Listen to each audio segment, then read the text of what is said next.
Hello there, in this video we are going to attempt the try it yourself section of dictionary. So let's begin. 6-1 person. Use a dictionary to store information about a person you know. Store their first name, last name, age, and the city in which they live. You should have keys such as first name, last name, age, and city. Print each piece of information stored in your dictionary. I think this is a very good example. Let's try to do it without a dictionary. If you do not have a dictionary, you would need to create each individual variable. So let's say first name is Alice and last name. What is their last name? I don't know. Alice. Let's say their second last name is Bob. Why not? Their age is 20 and their city is New York. Let's say New York. Now the problem with variables is that you cannot run a loop on them. That's, I would say, one of the biggest mistake. Cannot run a loop. Secondly, each data is separated. Each information is separated. In order to connect it, well, you can say person, first name, person, last name, person, age. So we know that we are talking about the same person, but that's too much typing. The best thing we can do is create a dictionary to connect all of these pieces together. So let's do it. Let's say person is equal to curly braces first name, which is Alice, and last name is Bob, which doesn't make any sense, but I can't come up with a last name. The age is 20 and the city in which they live in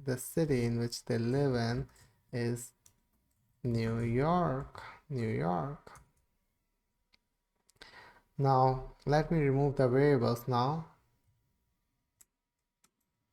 we can print each piece of information using the key first name. So PyCharm actually helped me out to complete them so I don't make a typing error. The good thing is, and finally city, and let's run it, and we got all the key and all the values back. So that's it for 6-1. Let's look at 6-2. Favorite numbers. Use a dictionary to store people's favorite numbers. Think of 5 names and use them as keys in your dictionary. Think of a favorite number for each person and store each as a value in your dictionary. Print each person's name and their favorite number. For even more fun, poll a few friends and get some actual data for your program. Well, I don't really have friends, so I'm just gonna come up with some random names and some random numbers. Let's create a new file, touch favorite numbers.py, and let's open it. Favorite numbers.py. Now let's create a dictionary. Fav nums. Let's say again Alice's favorite number is 5. Bob's favorite number is, let's say, 8. And Charlie's favorite number is, I don't know, 12. Now we can do the same thing and print each of the values. Alice, print fav number, Bob, and finally print fav number and Charlie. Now let's run our code and see. We got,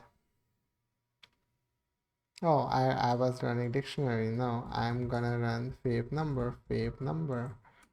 I got 5, 8, and 12. Now let's do 6-3. Glossary. A Python dictionary can be used to model an actual dictionary. However, to avoid confusion, let's call it a glossary. Okay. Think of 5 programming words you have learned in the previous chapters. Use them. Use these words as the keys in your glossary and store their meaning as values. Print each word and its meaning as neatly formatted output. You might print the word followed by a colon and then its meaning, or print the word on one line and then print its meaning indented on the second line. Okay, let's create a new file, touch glossary.py, and let's open glossary. Now let's call it glossary,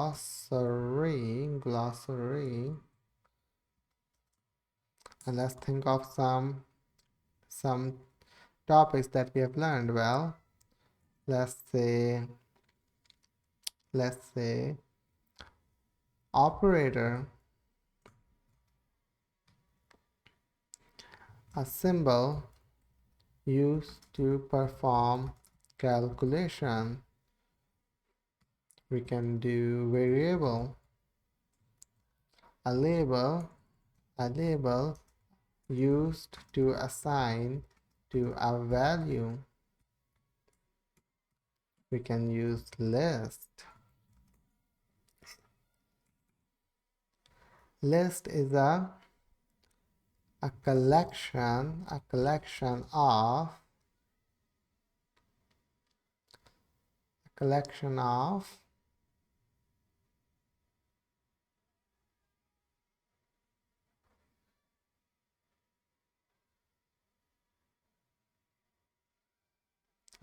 of values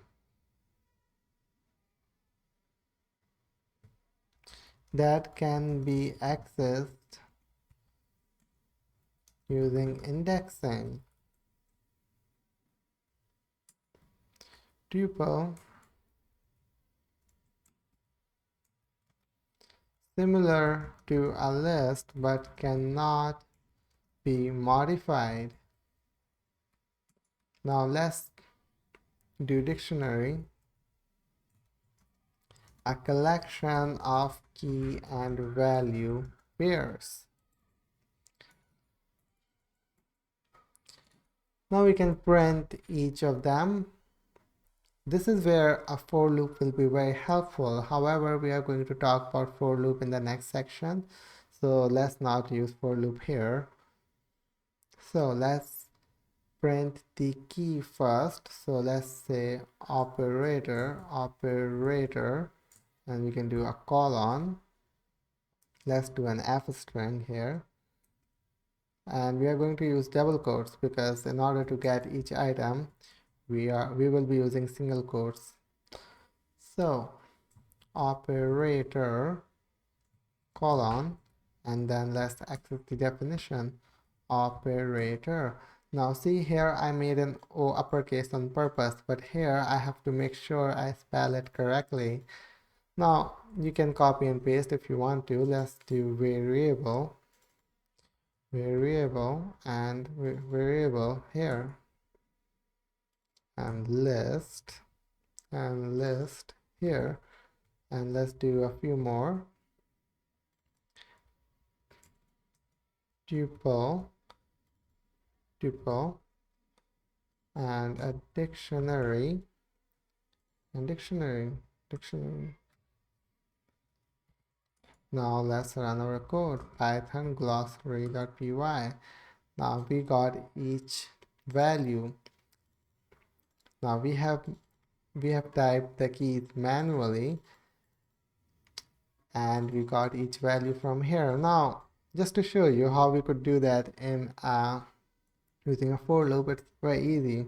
For key in glossary, we can print